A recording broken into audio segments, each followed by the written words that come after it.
How often do you delete Tinder and then return to it and spend even more time choosing a partner? Or get acquainted on Instagram and then again look for a soulmate there? Have you ever used Tinder? Or better, how many times have you deleted and installed it again? How many times did you think you would find your soulmate on the internet? Do you think it's always been the case that people quickly get bored of each other, quickly leave, and go to look for a new soulmate? We're sure that you're tired of this and want to do this no longer, but to build a healthy and happy relationship. Hi, you're watching Wisey, and in this video, we're going to give you tips on how to start a healthy relationship. Before we begin, make sure you like the video and hit the subscribe button. Loss of trust.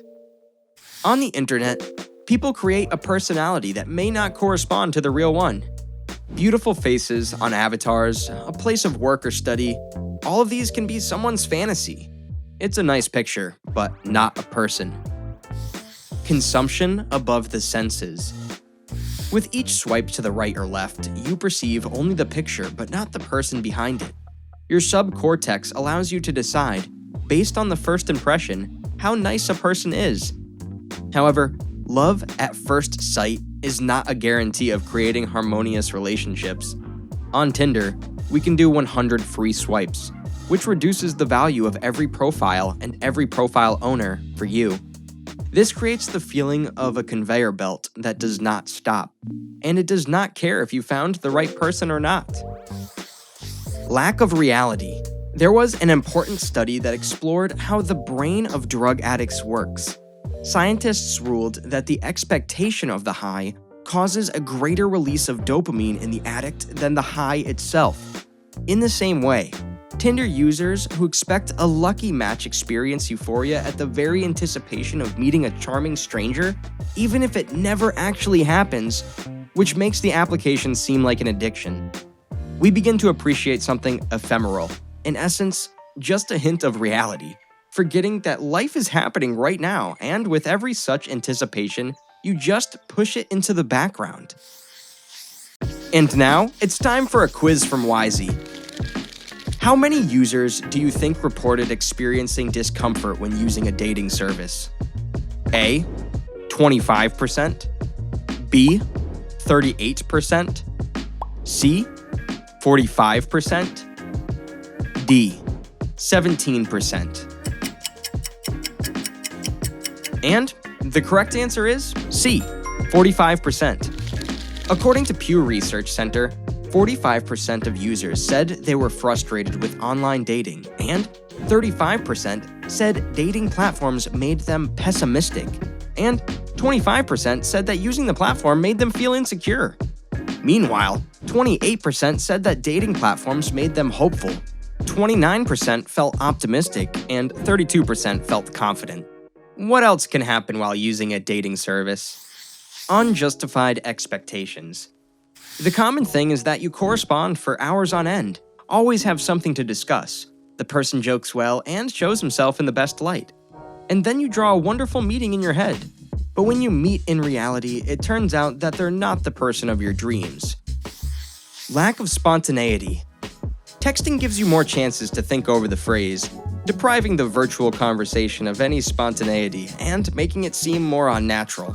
As a result, it's harder to understand what the other person is really thinking and feeling. How to Google charisma. Due to the pandemic, mankind is faced with an increase in social contact through the internet. Everything that was previously conveyed with the help of a lowered tone, the correct arrangement of pauses in speech, the incessant eye contact, and an embarrassing smile was transferred to the format of text correspondence or audio to audio. As if people have already lost the habit of talking face-to-face and have forgotten how it works. And then, during the real meeting, we find that we are not ready to talk and discuss with a person what we can do with the help of texting. For today's Wisey Fact of the Day, we'll surprise you with a study by the American Psychological Association, which found that people who use Tinder for dating have more negative judgments about themselves. Tinder users reported lower levels of satisfaction with their face and body, and lower levels of self-esteem than men and women who did not use Tinder, said Jessica Struble, PhD from the University of North Texas, who presented the study. Approximately 10% reported using Tinder. Both men and women reported less satisfaction with their bodies and appearance compared to non-users, but only male Tinder users reported lower levels of self-esteem. The reason is likely that sometime after using Tinder, people may begin to feel impersonal or disposable in their social interactions, develop an increased focus and criticism on their appearance and body, and are much more likely to believe that the people they're dating are always waiting for someone much better than they are. It's important to note that although users tend to have lower self-esteem, this does not necessarily mean that the app affects self-esteem. People with lower self-esteem may choose a less stressful path for themselves to find a partner. So, what will help save you from this tide of consumerism and prepare you for a good relationship? Learn how to deal with stress constructively. If you feel stressed and irritate yourself or the people around you, do not neglect ways to reduce anxiety. Take a bath, start meditating, go for a massage, listen to your favorite music, or play with your cat. We all have a right to feel emotions, but the people around us have a right to a pleasant interaction with you. Listen carefully. Finding the right time to talk and listen is essential to maintaining healthy relationships. Develop your listening skills. Don't interrupt, and let your partner finish their thought or fully express their feelings. Listen, and don't try to come up with an answer while your partner is talking. Talk to each other. It's important to discuss not only the good and joyful, but also unhappy moments in a relationship. Understanding any changes together, you can come to an understanding of the causes of problems, find a solution acceptable to both, and direct the relationship in the right direction. It's very important to consider that it's imperative to be sincere and honest with each other. This is the key to a successful outcome of any situation. Is there something that doesn't suit you? Do you want to change? Say it honestly and without prejudice. Remove destructive habits. A consumerist attitude could create a negative halo in a relationship.